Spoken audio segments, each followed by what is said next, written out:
ஒரு கதையிலும் ஒரு சுவாரஸ்யம் இருக்கத்தான் செய்யும். இப்போ உங்களுக்கு ஒரு கதை சொல்லட்டுமா?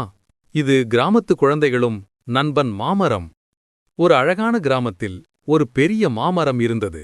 அந்த மரத்தின் நிழலில் குழந்தைகள் தினமும் விளையாடினார்கள்.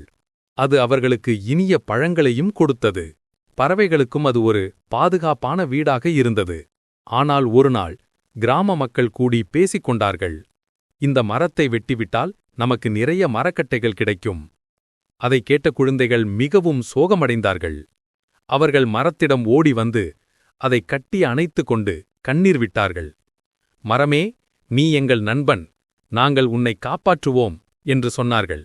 அந்த நேரத்தில் மரம் மெதுவாக காற்றோடு கிசுகிசுத்தது. நீங்கள் என்னை காப்பாற்றினால் நான் எப்போதும் உங்களுக்கு நிழலும் பழங்களும் கொடுப்பேன். அதைக் கேட்ட குழந்தைகள் ஓடி பெரியவர்களிடம் சொன்னார்கள். மரத்தை வெட்டாதீர்கள், இது எங்கள் நண்பன். இது இல்லையென்றால் பறவைகளும் நாமும் துக்கப்படுவோம். குழந்தைகளின் அன்பையும் உறுதியையும் கண்டு பெரியவர்களின் மனம் மாறியது. அவர்கள் அரிவாள்களை வைத்துவிட்டு மரத்தை வெட்டாமல் காப்பாற்றினார்கள். அந்த நாளிலிருந்து அந்த கிராமத்தில் அந்த மரம் நண்பன் மரம் என்று அழைக்கப்பட்டது.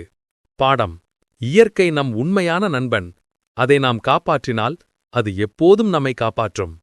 சேனல்ல சப்ஸ்கிரைப் பண்ணுங்க, லைக் போடுங்க, வீடியோக்கு கமெண்ட் பண்ணுங்க, அண்ட் வீடியோவை உங்க ஃப்ரெண்ட்ஸ் அண்ட் ஃபேமிலியோட ஷேர் பண்ணுங்க.